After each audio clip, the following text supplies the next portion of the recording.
দেখো বন্ধুরা, আমি আমার দিদির ছেলের জন্য মানে আমার পাপার জন্য আমি এখন কাঁথা সেলাই করছি।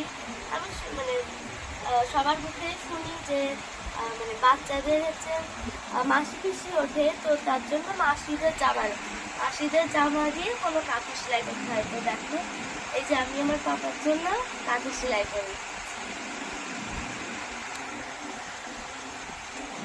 কেমন হচ্ছে? আমি না প্রথমবার কাঁথা সেলাই করলাম, এমনি জানি লাইন একা একা হয়ে গেছে, কিন্তু কেমন হয়েছে তাও জানাবে।